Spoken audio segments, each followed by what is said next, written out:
you've got some powerful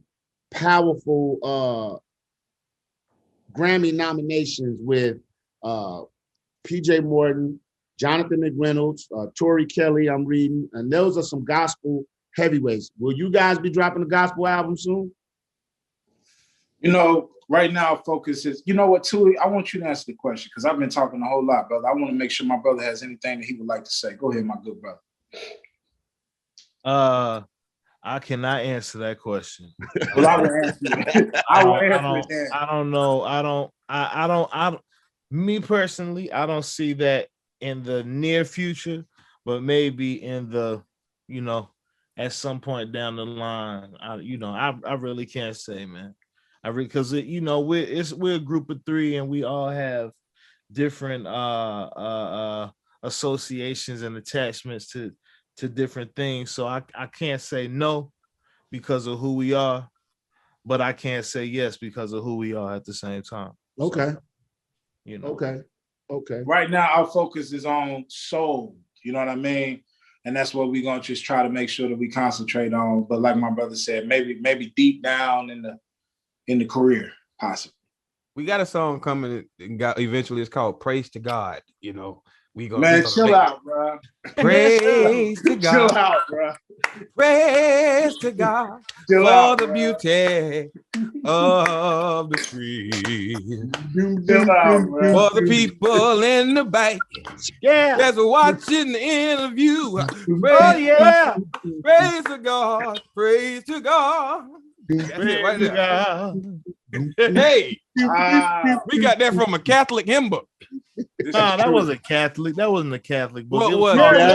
Yeah, I know you It were not. was Catholic. No, but what Catholic church is that? Because I was born Catawba College is not Catholic. Yeah. Well, the church looked like The church Nah, it wasn't looked like, hey, it was called the like book. on there wrong. It was called a New Age hymnal. Remember? The okay, name well, it was New Age. You know what New Age hymnal mean to me?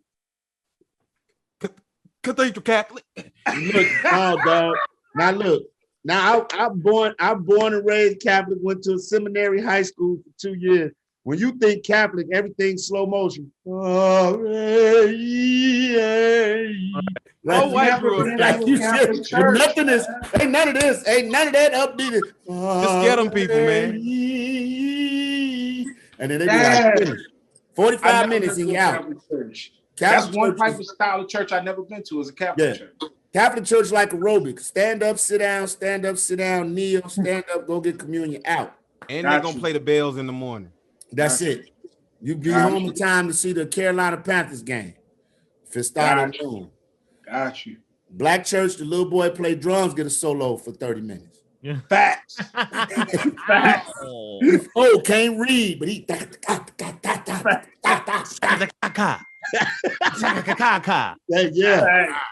Catholic church, you be getting ready for Sunday. He killing it with the hand waves. Catholic churches, you be getting ready for Sunday school. They be getting out of service. You smell all that cake and fish cooking downstairs. You be like, damn, hurry up. It's got to be over. I'm ready to eat. You're going to get a mint and some grape juice. Man, that's better than a saltine cracker. Boy, listen, I don't even. That's exactly they don't even got them no more. They got the little styrofoam pieces. Yeah. But that's when the body of Christ become a Ritz. But let me tell you something, brother. That was perks in that. See, my daddy pastor. So on the first Sunday when they fix communion, I go to that little side room with my mama and get some crackers. Man, not in our spots. They don't got crackers for us. They got cardboard. Whatever. Well, now they do. Back in the day, it was a little square one. You got that styrofoam. You got the combo pack. They come in the plastic. You got to peel them off. And yeah. That's like I know what you're talking about. That's the new one. But see, back in the early 90s, you had your little aluminum foil pan with them little square crackers on them. And when you eat them, they taste like unsalted saltine. You know what I mean. I remember back in the day when they had the porter juice. These kids don't understand that when it was somebody in the back. They had and they look magical when they took the top off of it, and when you just see all them little cups. You be like, oh, Jesus, that's just beautiful. Yes, sir. Tasted like. Listen, man, I'm so excited because when I said I was bringing you guys on the show, a lot of people in my walk of life that I deal with on a daily basis was like, oh man, them the brothers that did put some respect on the name. And they just started running down all the stuff y'all did on YouTube. And I was like, damn, like, you know how you sit back and be like, damn, they did flip that like that. Like, I forgot about that. I'm thinking about the music they putting out. They had a lot of creative off the wall stuff that they did just on YouTube. How did you guys meet, one, and how did you guys become background singers for Mr. Anthony Hamilton?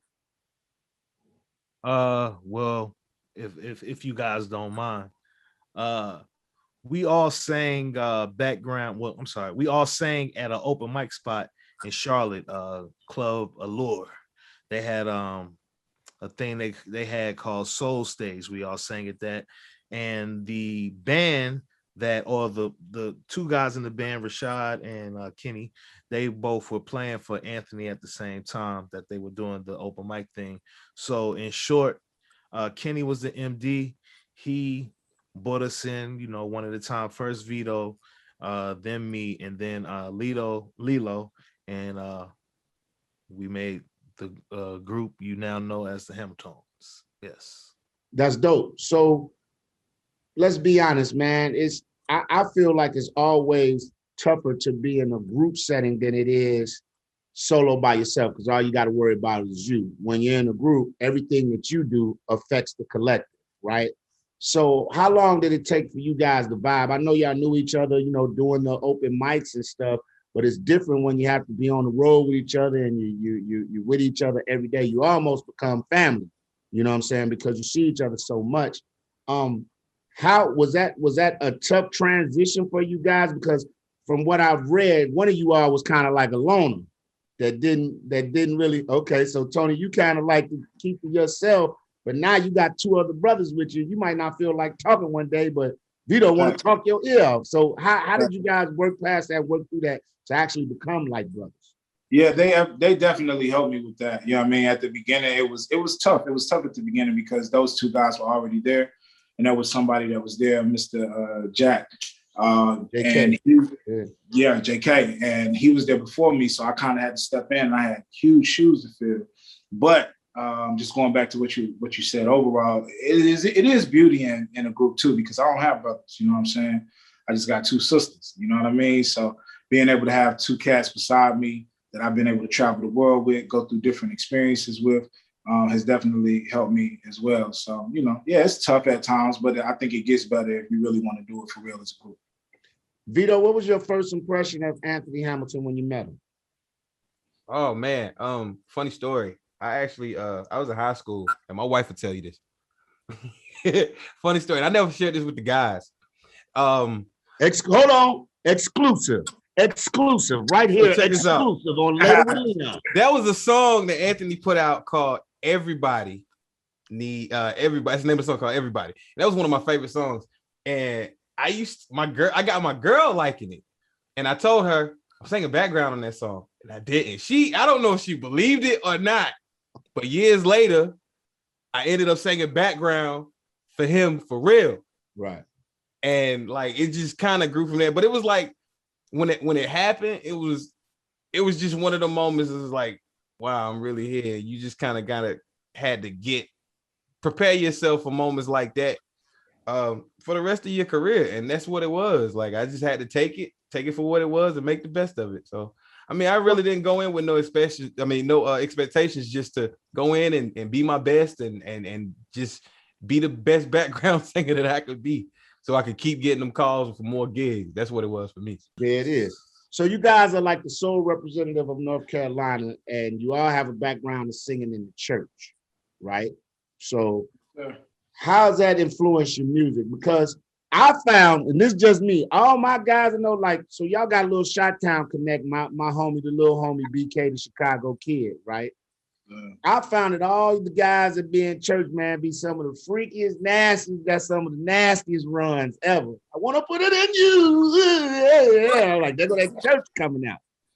So, like, how does being in the church influence y'all music? You know what I'm saying? Because I just never failed. Every brother I met that sang in the church, they got some of the get them open songs ever. I want to answer that. I think that's a three-parter. One for I'm one. with it. But, That's what it ends up in a lot of times when they sing. Yeah. Oh no, that okay. All right, my bad. My bad. But just gospel music is almost like the beginning of all music. Like everything kind of stems from gospel in some way, shape, or form. You know what I'm saying? So R&B, most people that singing R&B is people that was singing in the church. You know what I'm saying? And 9 times out of 10, if they was singing R&B, they was probably doing something in the church. You know how they do. Right. So they venture off, and then that's what it is. But everything musically, sonically, just for some reason, it all can link back to church, at least in on our side of things, Because I always wonder how you could go from "we fall down," but think about freaking you. Like, how does that how do you get to that from the church? I think we all human. You know what I mean? I think we all human, and one thing that don't change is is love. You know what I mean? Whatever fashion it is, you know what I mean? So whether you love God or whether you love a little love, we all human.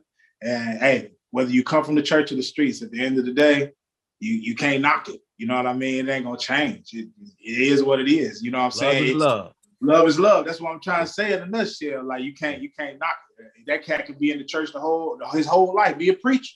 Yeah. If something come across that pulpit, then look right to it.